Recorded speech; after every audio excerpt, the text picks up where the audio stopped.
Continuando, hermanos, y ya casi concluyendo con esta serie del trabajo, ya que hemos estado hablando acerca del trabajo y sobre el arduo trabajo, y así como también los salarios, el día de hoy nos corresponde, hermanos, considerar el tema del descanso. El tema del descanso. También podríamos llamarlo, como veremos, el mandato del descanso. Pero como sabemos, hermanos, el glorioso y bondadoso Dios que nos creó no solo nos mandó trabajar, sino también nos mandó descansar.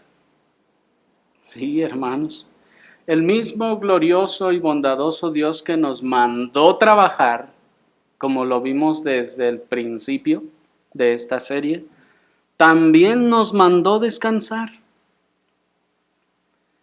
Y el delineamiento o diseño de este descanso nos lo dejó plasmado en su inerrante palabra. Así que, en cuanto al descanso, la Escritura nos establece, hermanos, 3 tipos de ocasiones para el descanso.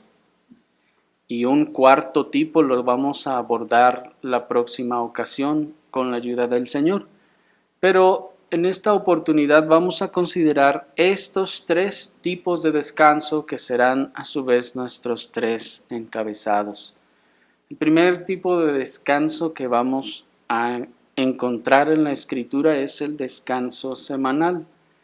El segundo tipo de descanso que vamos a encontrar es el descanso sabático, y el tercer tipo de descanso que vamos a considerar hoy son los descansos que podemos llamar nacionales.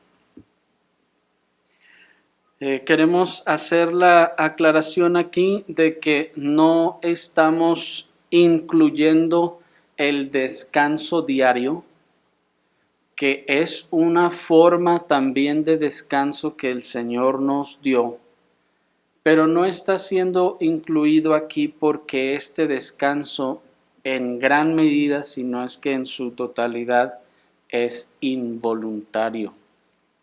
No depende de nosotros. Miren que Dios tan bueno que no nos lo dejó a nuestra elección, sino nos dijo: descansa, y nos puso el sueño y nos cargó los ojos y la mente de sueño y el cuerpo de cansancio hasta que nos rindiera.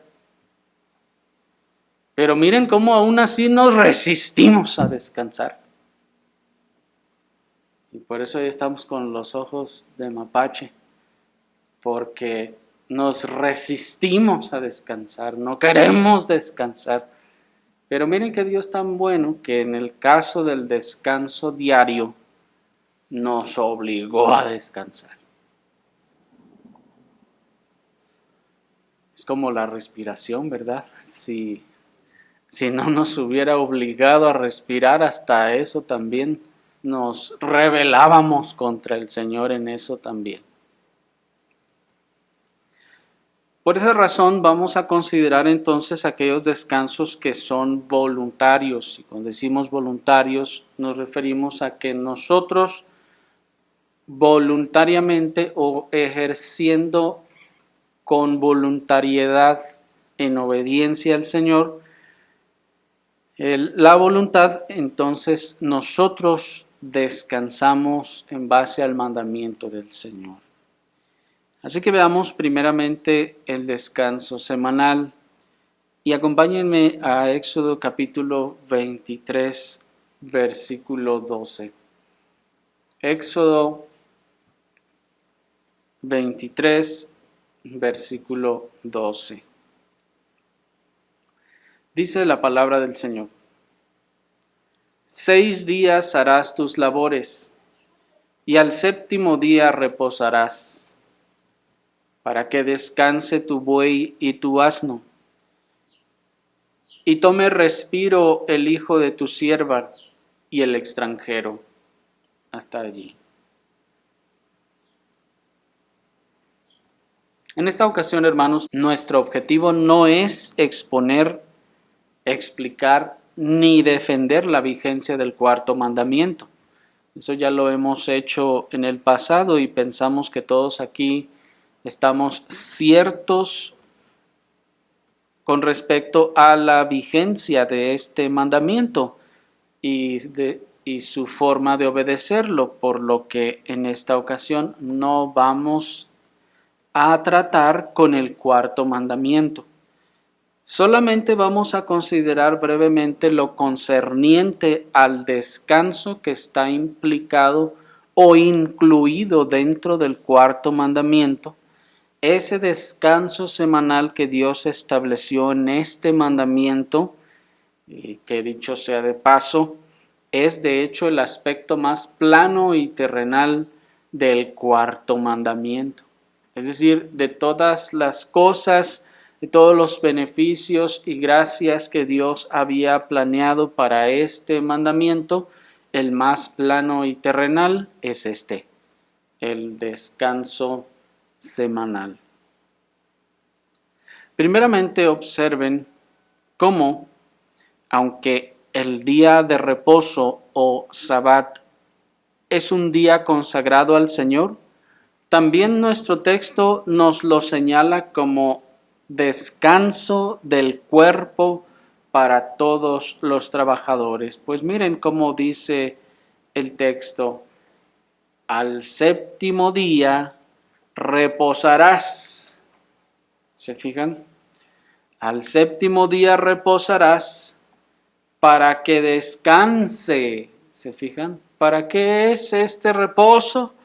Para que descanse tu buey y tu asno, y tome respiro el hijo de tu sierva y el extranjero. ¿Acaso se preocupa Dios por los animales? Más adelante veremos que, aunque ciertamente establece un principio de trato considerado a los animales, lo dice por nosotros. El descanso es para nosotros, pues el versículo dice: el séptimo día reposarás. ¿Quién? Yo. Aquel a quien se lo está mandando. Tú reposarás. Esta es la razón, hermanos, por la que enseguida nos habla entonces de los siervos, diciendo: para que tome respiro el hijo de tu sierva y el extranjero. ¿Se fijan?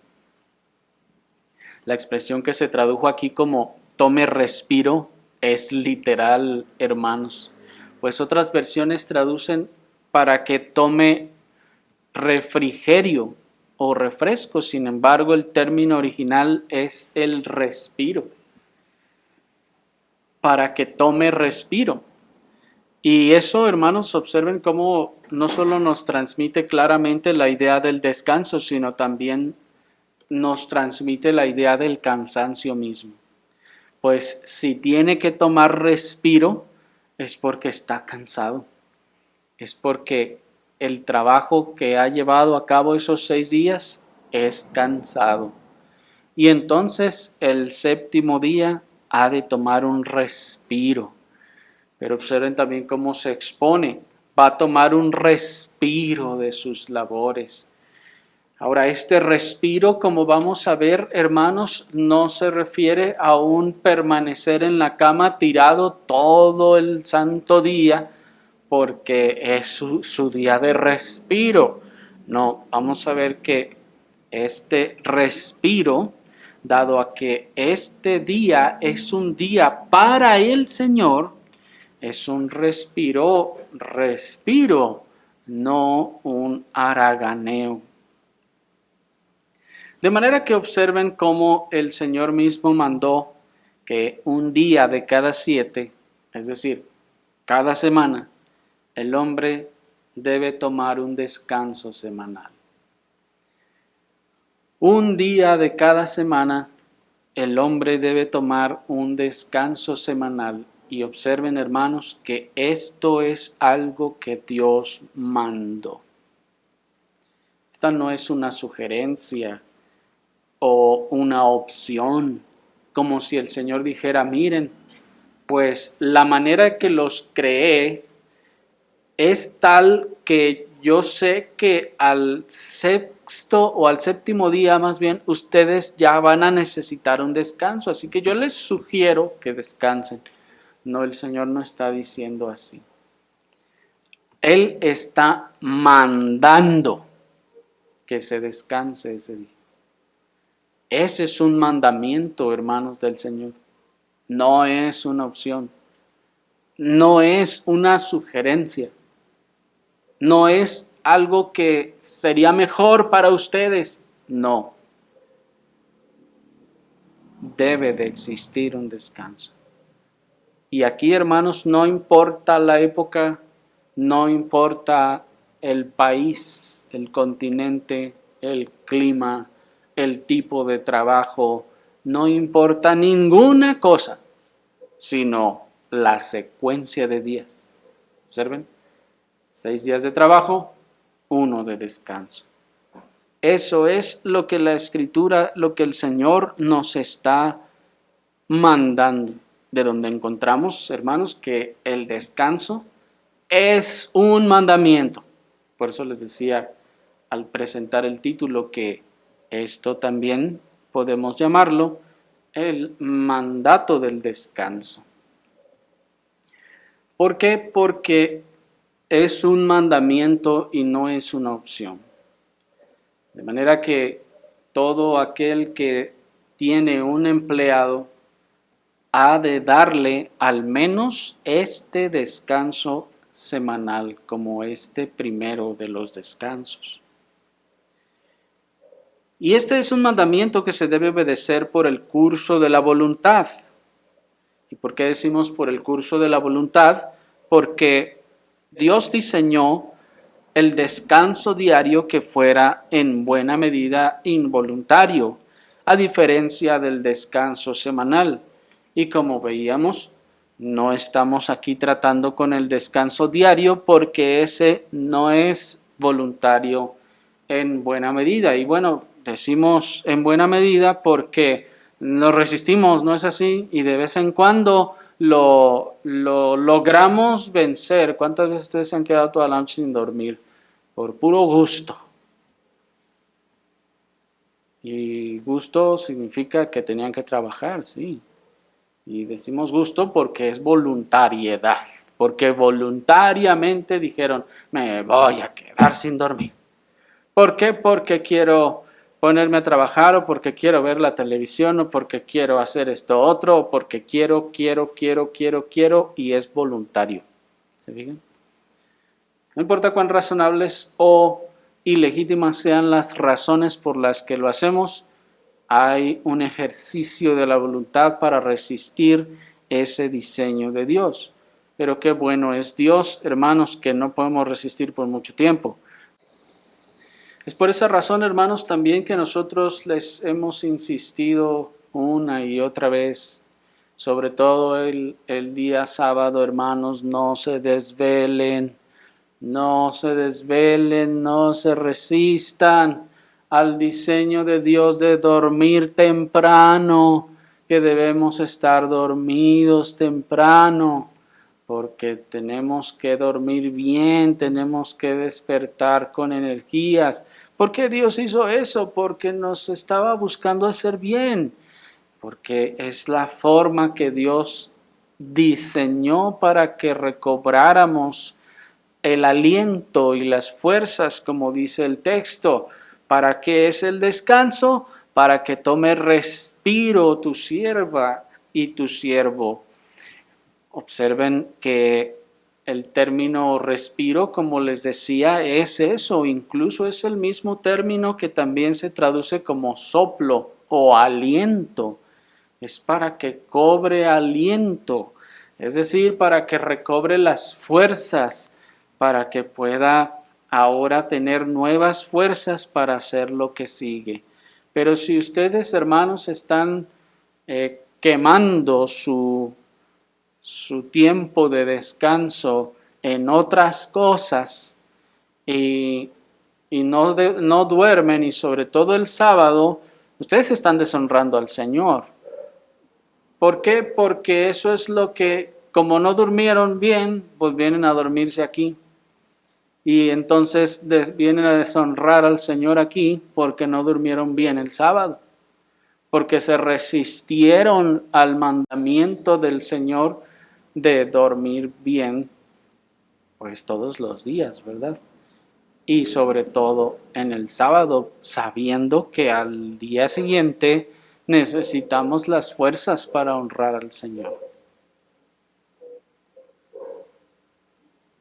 Pero el mandamiento semanal, como veíamos, es voluntario. Ahora bien, la consagración del Sabbat como día de descanso para el Señor también nos ayuda a definir lo que aquí se llama reposo o descanso. Y nos ayuda a ver que no se trata de algo como el descanso involuntario del sueño, en donde no hago absolutamente nada más que estar tirado en la cama, sino que se trata de una cesación de nuestras actividades laborales también. Miren la diferencia, y también esa es otra de las razones por las que el descanso diario lo estamos distinguiendo de este otro tipo de descanso.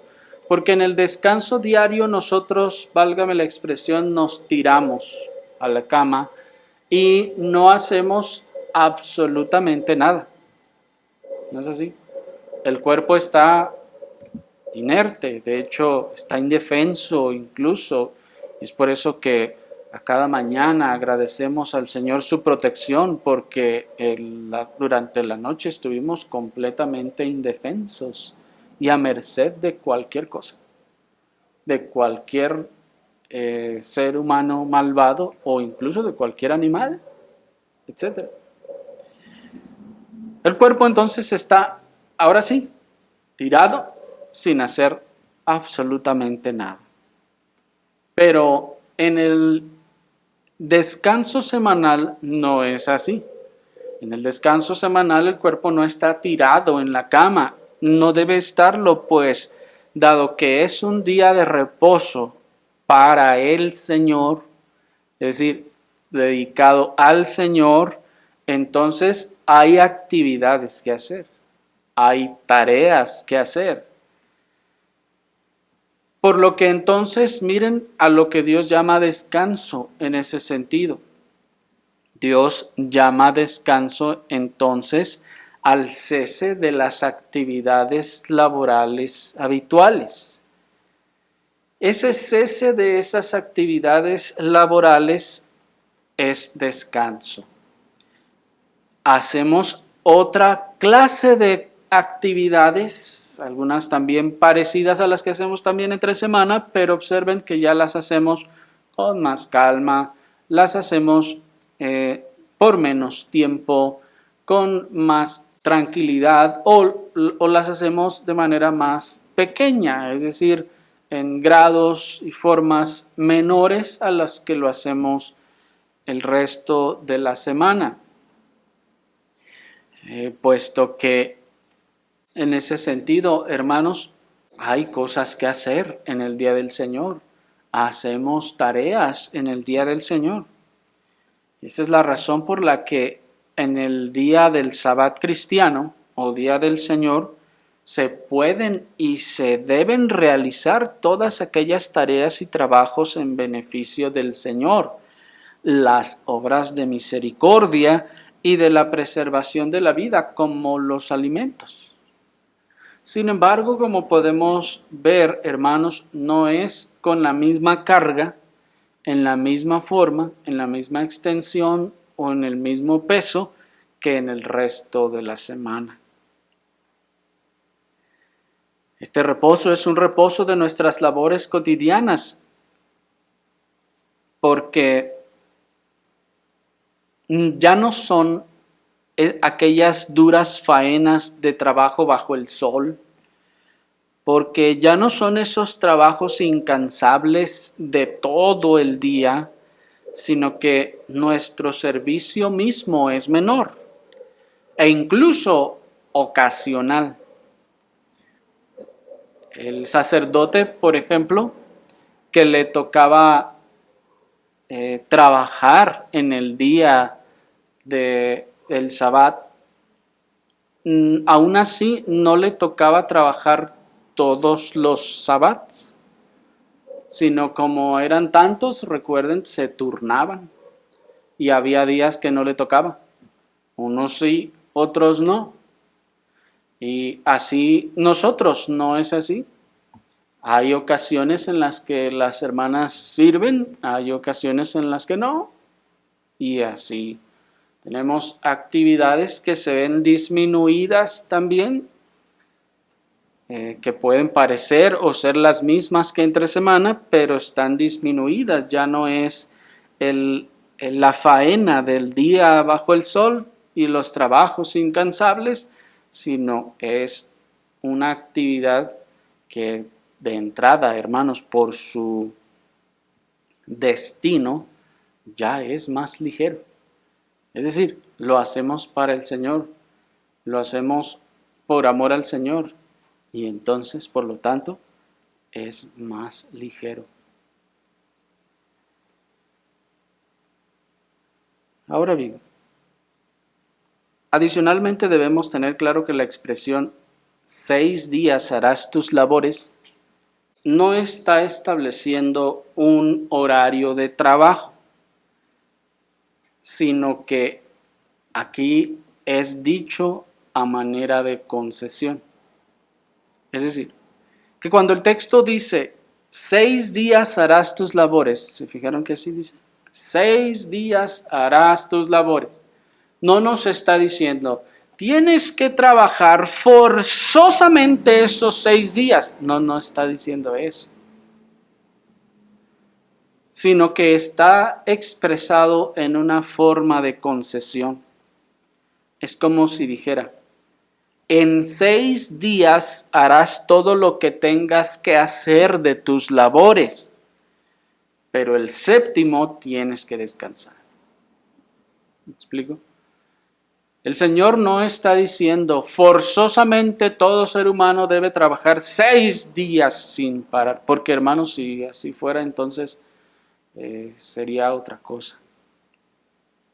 No, sino que el Señor está diciendo, es como si dijera, tienes 6 días para hacer tus labores, tú organízate, pero el séptimo, ese lo tienes que descansar. De manera que lo que aquí se establece no es que necesariamente se deben de trabajar los 6 días de la semana y únicamente descansar uno, sino que lo que se está estableciendo es el día de descanso semanal para el Señor, dejándose a la administración humana el resto de los 6 días. De manera que esta expresión, repetimos, es una concesión en donde el Señor está diciendo, es decir, su propósito no es decirnos qué hacer los otros 6 días, no, su propósito es decirnos qué hacer el séptimo en este caso, o uno de 7 días, que es descansar. ¿Sí me explico? Su propósito es ese, es exaltar, enmarcar, enfatizar el descanso, no el resto de los días. Porque cuando se nos dijo 6 días harás tus labores, como decíamos, está dejando a la libre administración del ser humano esos otros 6 días. No porque esté diciendo que el hombre puede o no trabajar según le dé la gana, sino como se lee en la expresión, el común denominador es esos 6 días para trabajar. Ahora bien, esa libertad que el hombre recibió tenía el propósito de que el hombre mismo se administrara en sus labores conforme a la carga de trabajo que tuviera. Si tenía demasiado trabajo, entonces el Señor le está diciendo, tienes 6 días para hacerlo. ¿Sí me explico? Pero si tenía una carga menor de trabajo, el Señor dice, tienes 6 días para organizarte. El chiste es que dejes este último día para descansar.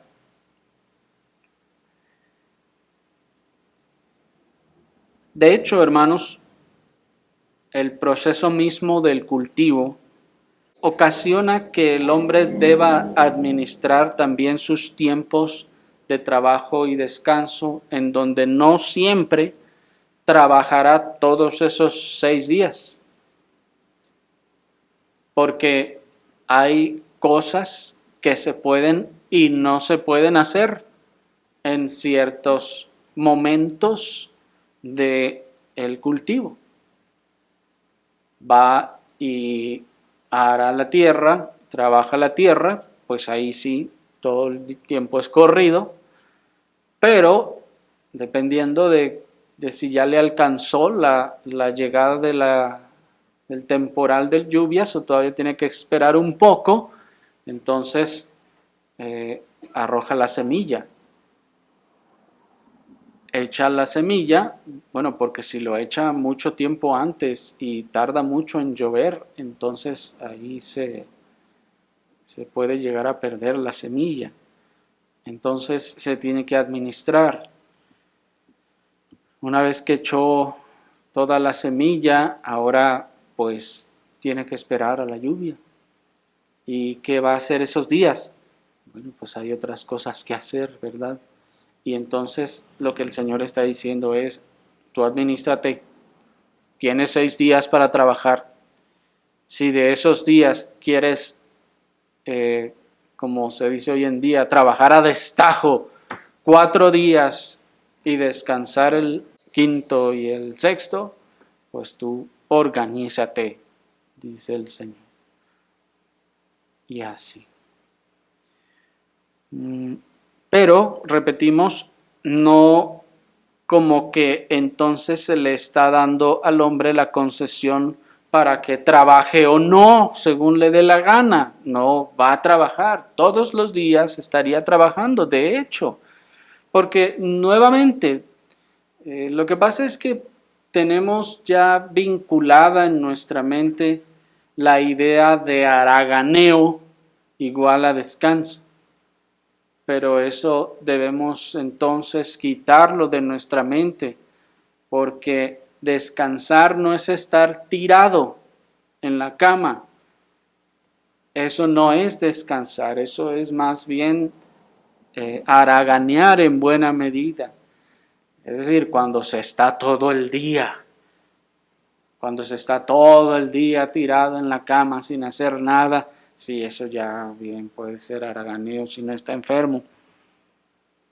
Porque siempre nos vamos a levantar a hacer algo y está bien descansar, acostarse un rato cuando está en descanso, pero se va a levantar, va a hacer esto otro, no se queda así.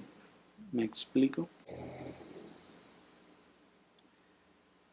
De manera pues, hermanos, que el descanso es precisamente que podamos detenernos de nuestras labores, no, es decir, cotidianas, no necesariamente como dijimos que ya no vamos a hacer nada, sino que vamos a hacer algunas cosas, pero con más calma y en diferente medida.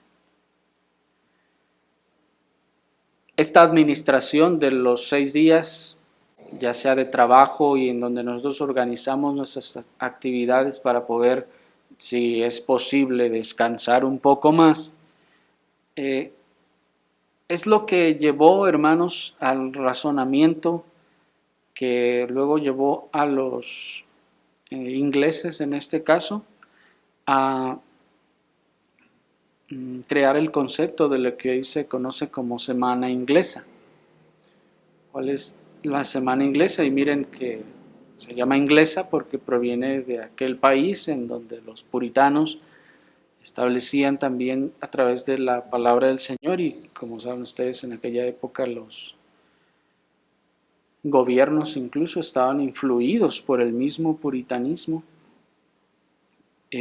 Allá se creó el concepto de semana inglesa, en donde se trabajaba de lunes a viernes, a lo mucho el sábado un ratito.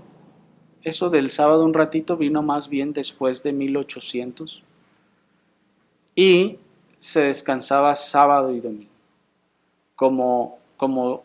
Es decir, en ese concepto de semana inglesa de que 5 días trabajamos arduamente, el sexto día descansamos para nosotros, hacemos cosas aquí en la casa, esto, lo otro, cortamos el césped, lo que sea, porque el séptimo día de esos 7, o el día en este caso del Señor, el primer día de la semana, es para el Señor.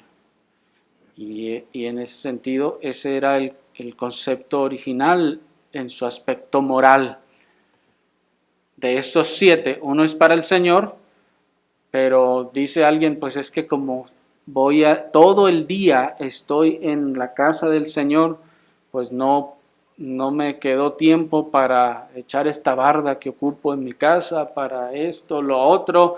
Entonces se creó ese concepto de semana inglesa en donde el sexto día es para que tú hagas las cosas que quieres hacer ahí en tu casa, o las situaciones que quieras hacer o corregir, y porque no debes tocar el día del Señor para hacer esas cosas. Así que, bien. Pero hermanos, este no es el único descanso establecido por Dios, sino que también el concepto de lo que hoy se llama vacaciones está estipulado en la Escritura, hermanos. ¿La Escritura nos habla de las vacaciones? Bueno, algo así. Acompáñenme entonces, hermanos, a nuestro segundo punto para que veamos estas cosas. Y vayan encontrando Éxodo 23 y vamos a leer el versículo 10. Pero antes de que lo leamos, quiero decirles lo siguiente. Si entendemos el concepto de vacaciones como la Real Academia Española de la Lengua lo define, entonces lo encontramos en la Escritura. ¿Cómo define el diccionario de la Real Academia Española de la Lengua vacaciones?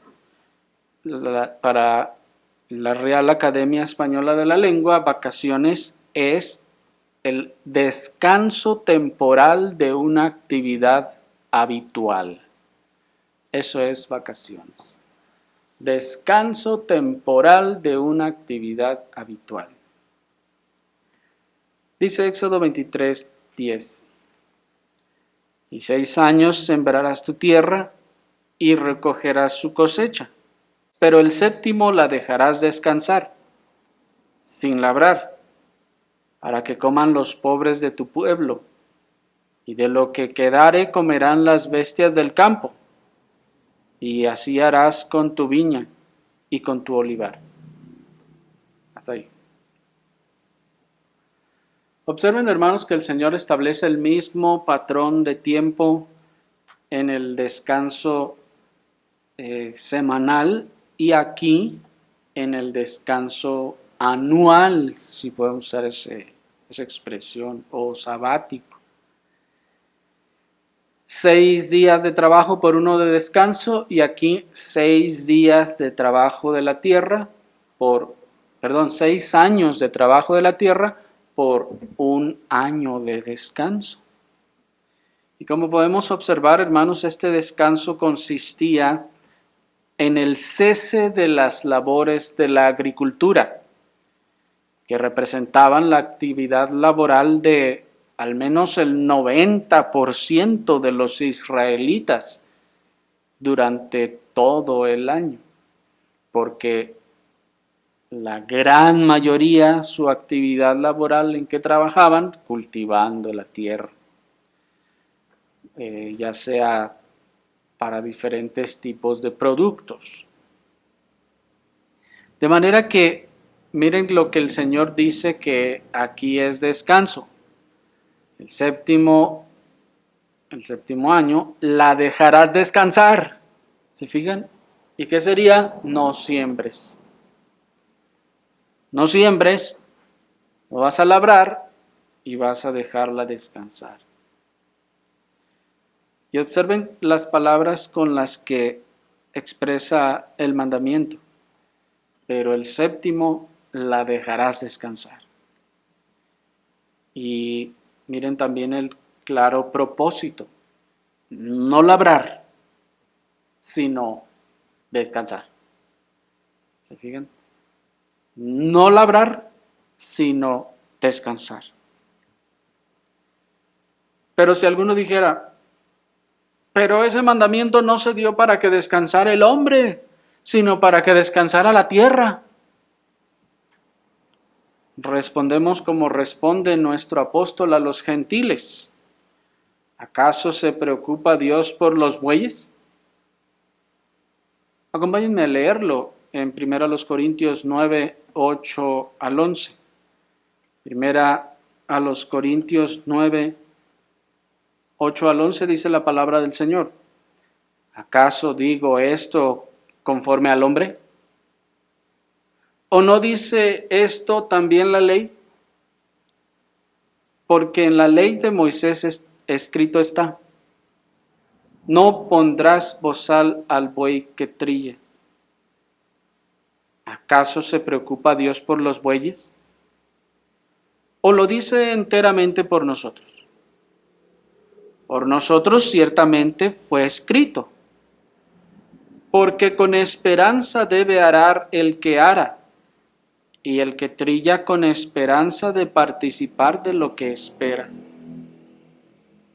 Si nosotros os sembramos las cosas espirituales, ¿será gran cosa si segáremos de vosotros las cosas carnales? Hasta ahí. Miren primeramente, hermanos, cómo el apóstol se anticipa a aquellos que pudieran oponerse, alegando que eso que acaba de decir es doctrina de hombres. Porque, hermanos, tenemos la tendencia de tachar como doctrina de hombres o mandamientos de hombres todo aquello que no nos agrada de la palabra predicada. ¿Sí o no? Cuando oímos algo de la palabra predicada que no nos gusta, tenemos una tendencia, hermanos, tan marcada a tacharla como doctrina de hombres o mandamiento de hombres. Eso es lo que hacemos constantemente. Y decimos, eso es lo que piensa el predicador. Para mí que él es lo que se le ocurrió y es lo que le gustaría a él, por eso dice eso. Y de hecho, tenemos esa tendencia, hermanos, porque solemos hallar descanso en la conciencia por medio de ese autoengaño. ¿Por qué? Porque cuando nos decimos a nosotros mismos, no, se me hace que eso es, eso lo está diciendo porque él lo cree así. ¿Qué pasa enseguida con su conciencia?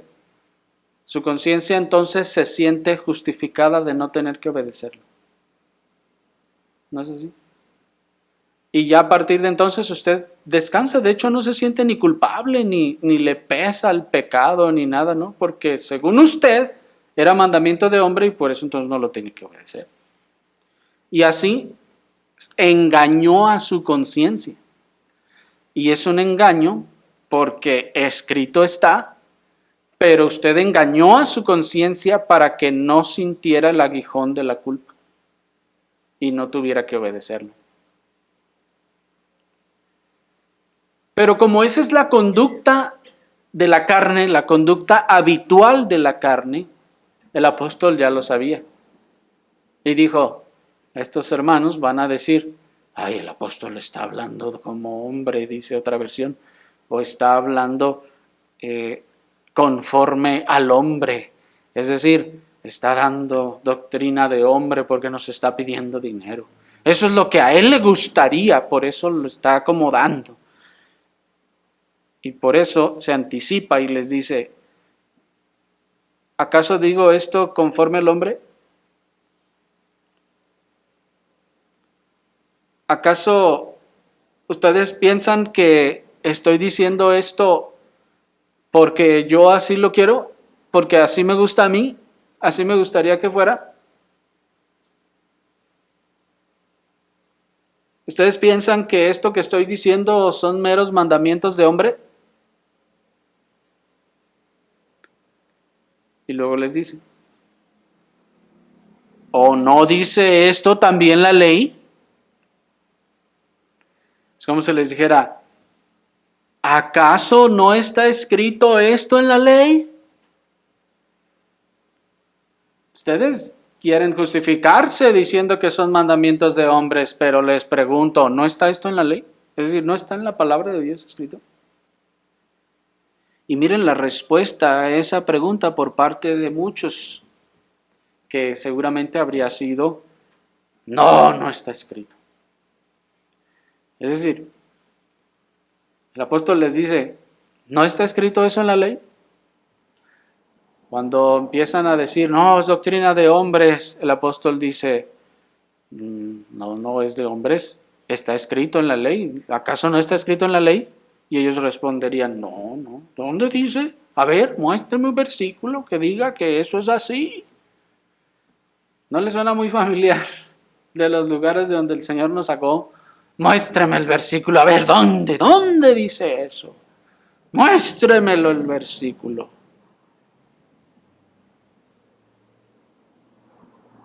Y por eso ahora el apóstol procede a indicarnos el versículo. Y ahora sí nos dice, 9. Porque en la ley de Moisés escrito está, no pondrás bozal al buey que trilla. Miren, hermanos, el versículo que les dio, cuando ellos dijeron, a ver, muéstrame el versículo, y el apóstol dice, ahí está el versículo, no pondrás bozal al buey que trilla. Y hasta aquí alguno hubiera dicho, pero ¿y eso qué tiene que ver? No, ese versículo no tiene nada que ver con eso. ¿Por qué malinterpretas la escritura, apóstol Pablo?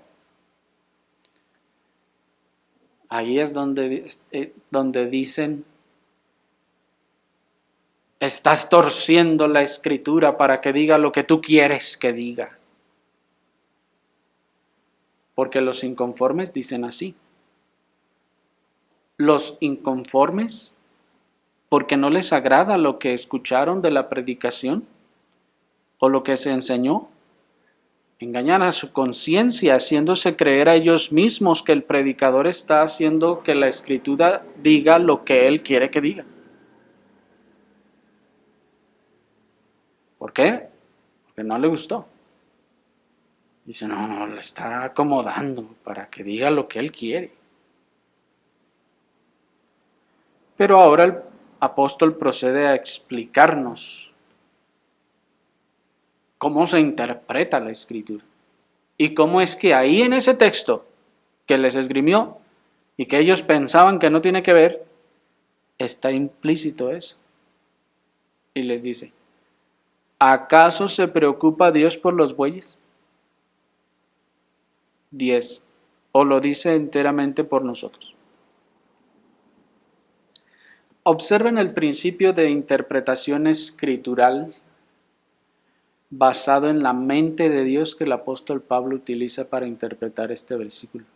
Porque si tenemos que tomar clases de interpretación bíblica, hermanos, no se trata de que vamos a ir a buscar un seminario. La escritura, miren, nos está enseñando también a interpretar la escritura. Ya les he repetido, la primera regla de interpretación de la escritura es la escritura misma, que la escritura se interpreta a sí misma. ¿Y cómo vamos entonces a interpretar la escritura? La escritura nos dice cómo interpretar la escritura. Vemos al Señor cómo interpreta la escritura y vemos al apóstol cómo interpreta la escritura y entonces debemos poder entender los principios que está usando para obtener esa interpretación. Es decir, dice el apóstol, ¿acaso se preocupa Dios por los bueyes? o lo dice enteramente por nosotros? El apóstol les está diciendo, ese texto está dicho para bien de los bueyes o para bien de nosotros. Ahora, no es que Dios no tenga ningún cuidado ni preocupación por su creación, sino que siendo el hombre su obra maestra y para quien creó toda la creación y todas las cosas que en ella hay, no debemos pensar que, uno, Dios dé prioridad a las cosas de la creación por encima del hombre, y dos, que cuando manda el cuidado de la creación, no debemos pensar que no esté mandando también, y más preponderantemente, dice el apóstol, el cuidado del hombre. ¿Cuáles son los principios entonces que está tomando el apóstol? Repetimos, primero, no está diciendo que Dios no se preocupa en absoluto, no le importa lo que le pase a la tierra y a los animales. No, porque la sustenta. Porque hasta el día de hoy el Espíritu renueva la tierra en cada estación del año. Cada año el Espíritu Santo, ya vimos, renueva la tierra y reciben los animales, reciben el alimento de parte del Señor. Pero lo que el apóstol está diciendo con esa expresión de se preocupa Dios por los bueyes es una comparación. Está diciendo, ¿acaso ustedes piensan que los bueyes tienen prioridad sobre el ser humano? ¿Que los animales tienen más importancia delante de Dios que el ser humano? Pues nuestro mismo Señor Jesucristo usa esa forma de interpretación. Miren, porque Él mismo dice, ¿no valéis más vosotros que esos pajarillos? ¿Se acuerdan cuando dijo el Señor así? ¿Qué está diciendo? Si el Señor les da de comer a esos pajarillos, ¿no valéis ustedes más que ellos? ¿Qué es lo que está haciendo? Está haciendo una comparación para que entendamos que si se está mandando el cuidado del animal, obviamente, debe ser obvio, está diciendo para nosotros, que el cuidado del hombre está implícito allí y mucho más que el animal. ¿Por qué? Porque uno, el hombre es la obra maestra de toda la creación. Y dos, porque toda la creación se creó para el hombre. Por lo tanto, si el Señor dice, cuida el pasto, significa que entonces debemos de matar al hombre porque cortó el pasto y no lo cuidó. ¿Están interpretando? ¿Están siguiendo? Miren, obviamente no. Primero nos está mandando más bien el cuidado del hombre, y que si el hombre no obedece o no llegase a obedecer y le hiciera algo al animal, no debemos entonces nosotros darle más importancia a la creación que al hombre y castigar al hombre porque dañó, es decir, matar al hombre, cortarle la mano, la cabeza, lo que sea, porque hizo un daño en algo de la creación. Sacate un animal, etcétera. ¿Me están siguiendo la forma de interpretación? Por eso es que entonces enseguida dice el apóstol en el verso 10, por nosotros ciertamente fue escrito, porque con esperanza debe arar el que ara, y el que trilla con esperanza para participar de lo que espera. Es decir, miren cómo dice, por nosotros, ciertamente, está escrito. Dice, no debemos pensar que el Señor quiso cuidar a los animales primero que cuidarnos a nosotros. No debemos pensar que el Señor haya dado un mandamiento para que se le haga bien a un animal, pero no se le pueda hacer ese mismo bien al ser humano. O sea, que nadie se le ocurra decir, es que el Señor mandó eso para los animales, pero no, a ti sí te lo vamos a hacer porque el mandamiento era para el animal, no para ti. ¿Sí me explico? Sería lo más tonto. Válgame la expresión. Porque eso es lo que está diciendo el apóstol. Si el animal no vale nada en comparación de la vida del ser humano mismo. Así que si el Señor lo mandó para bien del animal, ¿cuánto más al ser humano? Por eso en otra ocasión decíamos, dice el proverbio, el justo cuida de la vida de su bestia. Y preguntábamos, ¿lo dice por la bestia? ¿O no debe ser eso mayormente por el ser humano? El patrón debe cuidar de la vida de su trabajador, es lo que está diciendo.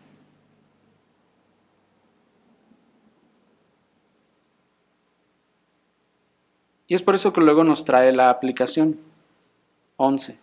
Si nosotros os sembramos las cosas espirituales, ¿será gran cosa si segáramos de vosotros las cosas carnales?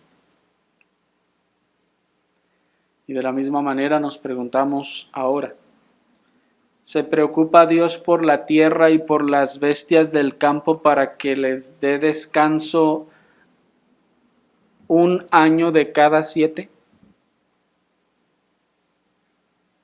¿O lo dice enteramente por nosotros? Por nosotros, ciertamente fue escrito, dice el apóstol.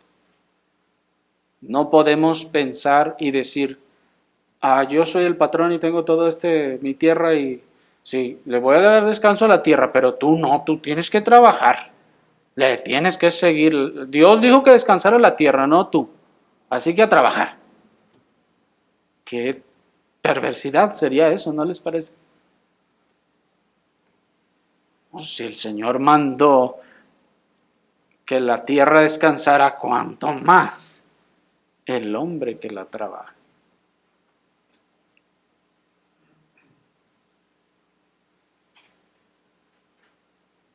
El Señor entonces por nosotros lo está diciendo, para que con esperanza de descanso trabaje el que trabaja arduamente durante esos 6 años.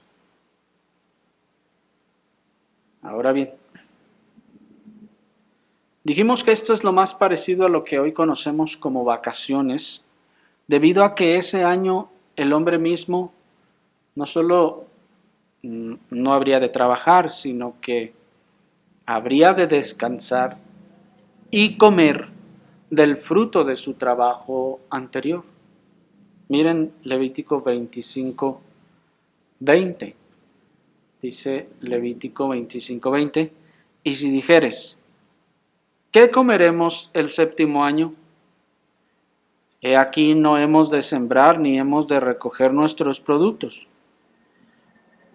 Entonces yo os enviaré mi bendición el 6º año, y hará producir para los 3 años.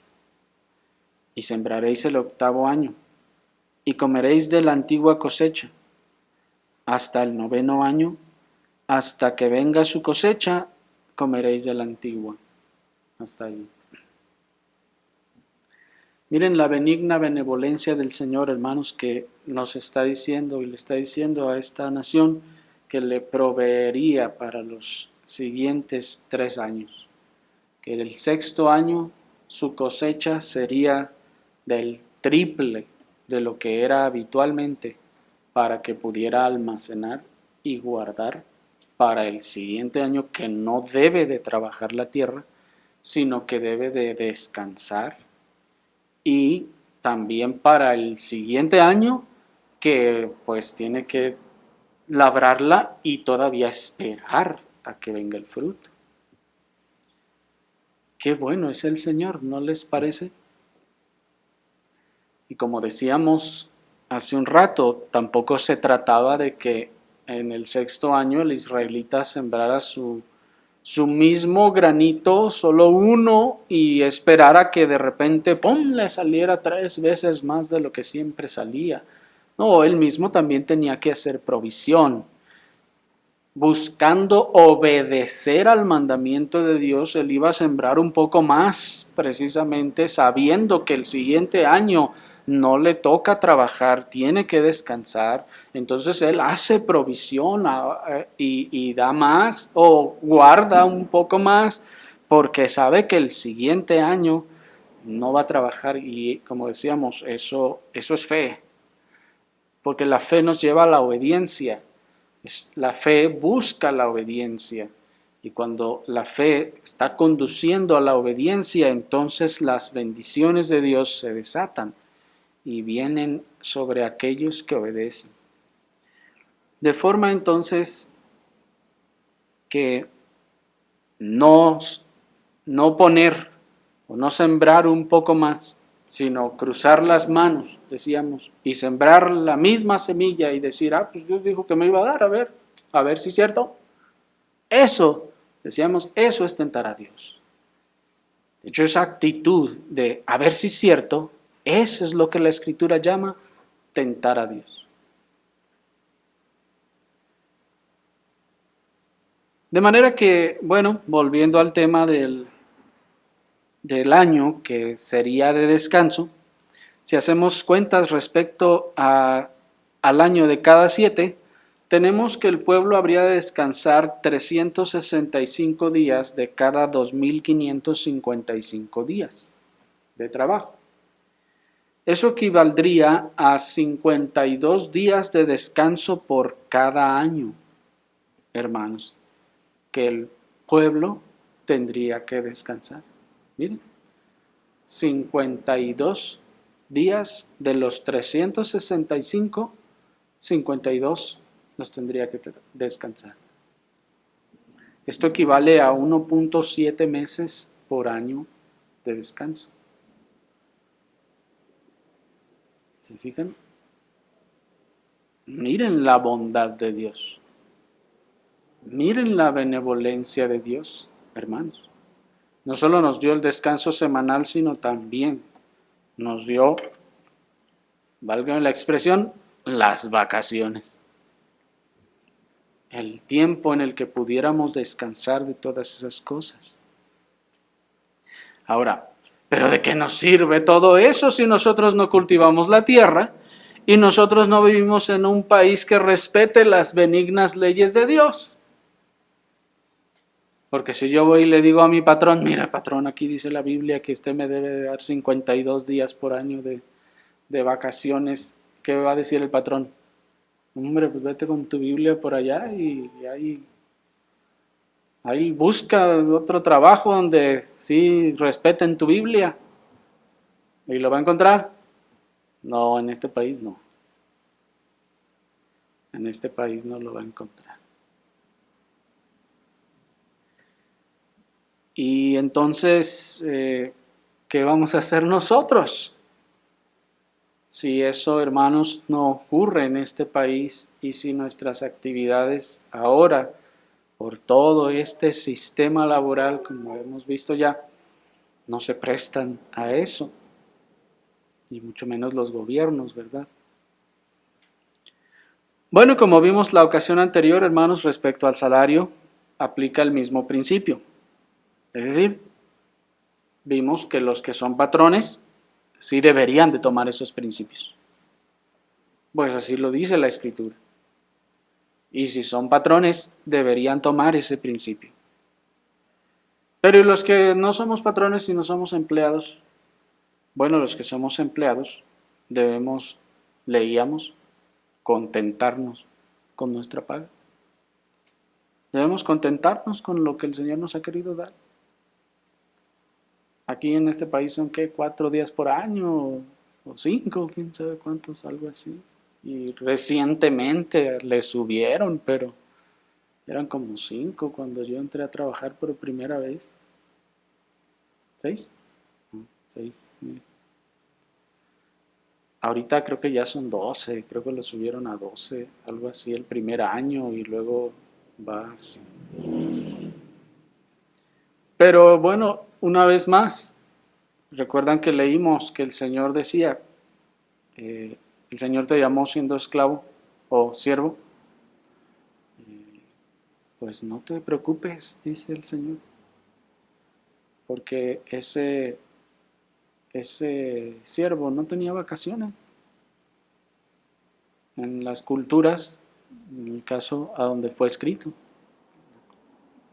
la cultura romana o grecorromana para ese tiempo.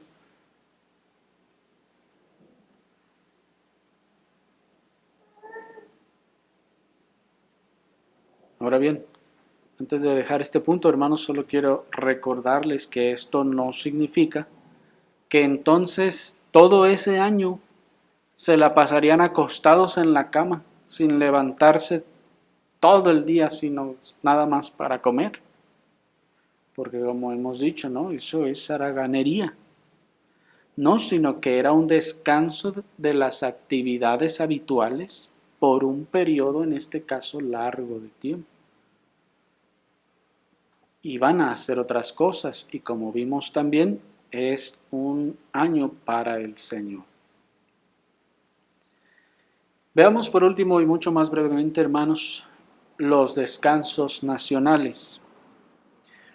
Adicionalmente, como leímos, había también otros descansos que hemos aquí llamado nacionales debido a que son las festividades solemnes que Dios había mandado a toda la nación de Israel. Estas las podemos encontrar solo, por ejemplo, las tres principales ahí en Éxodo 23, en el versículo 14. Éxodo 23, versículo 14 al 17 nos dice: 3 veces en el año me celebraréis festividad. ¿Se fijan? Guardarás la festividad de los panes sin levadura. 7 días comerás panes sin levadura, de la manera que te mandé en el tiempo del mes de Abib, porque en él saliste de Egipto, y no os presentaréis delante de mí vacíos. 16. También guardarás la festividad de la siega, de los primeros frutos de tus labores que hayas sembrado en el campo, y la festividad de la cosecha a la salida del año, cuando hayas recogido el fruto de tus trabajos del campo. 3 veces en el año se presentarán todos tus varones delante del Señor Dios. Hasta allí. Aquí, hermanos, solamente se nos están mostrando las 3 festividades principales que Dios mandó a la nación, en este caso de Israel. La primera de ellas, en este caso, es la festividad de los panes sin levadura, o también conocida o medio transliterada y castellanizada como la Pascua. Es esta misma festividad, y observen que dice 7 días. ¿Se fijan? 7 días comerás panes sin levadura. Cuando ustedes leen también en Levítico 23, lo pueden leer luego con más calma, van a encontrar cómo constantemente, cuando se narran cada una de las festividades, enseguida se dice: y haréis santa convocación, y no trabajaréis ese día, y no trabajará nadie, y es más, dice, y si trabajan ese día serán cortados del pueblo.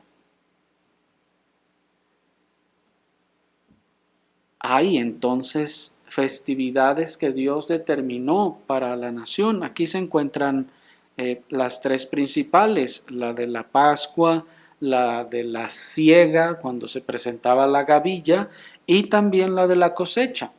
Pero también está la festividad, por ejemplo, de los tabernáculos. ¿Se acuerdan?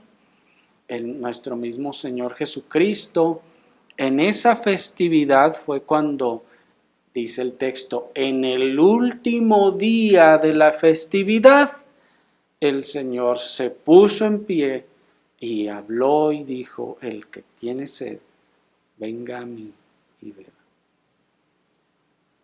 ¿Cómo en el último día?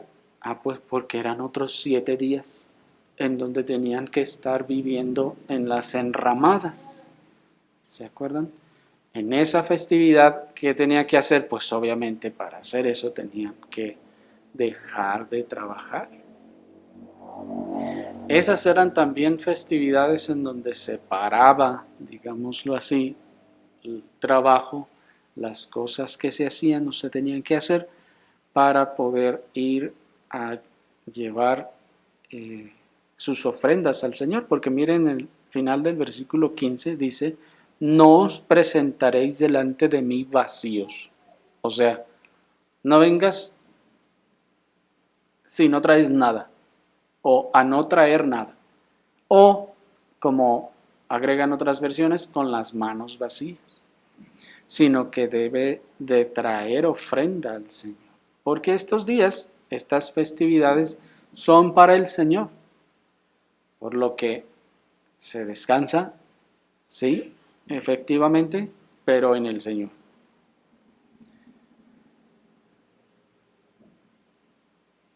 Y hermanos, de esta forma encontramos que también estos días son días que llama de descanso. Y observen entonces el concepto de descanso en la Escritura, cómo es distinto al que nosotros tenemos, pues el que nosotros tenemos está en gran medida contaminado con nuestra misma pereza y con también las formas en las que el mundo busca el deleite de la carne. Pero la Escritura nos llama descanso a estas cosas que hemos visto. Así que si la Escritura llama a eso descanso, nosotros también debemos llamarlo de esa forma.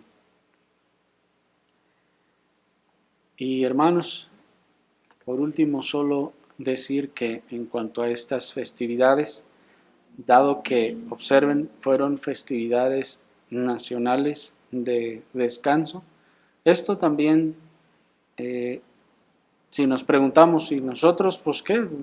Nosotros no estamos en un país cristiano, no estamos en esta nación que guardaba estas festividades y que nos dé esos 7 días de festividad al Señor. Sí, no estamos otra vez y seguimos el mismo principio. Sin embargo, hermanos, miren cómo también el Señor en su providencia ha hecho que cada nación tenga festividades. Sí, la mayoría de ellas malvadas y paganas, pero no es que nosotros vamos a ir a celebrar esas cosas, pero vamos a tomar el descanso también en ese sentido. De manera que esto, hermanos, debe también resolver la conciencia de si alguna vez alguien se preguntó, pero es que, ¿por qué van a descansar ustedes si ustedes no celebran el Día de los Muertos? Bueno, ese día no lo dan, ¿verdad? Tampoco, pero alguno así, ¿verdad?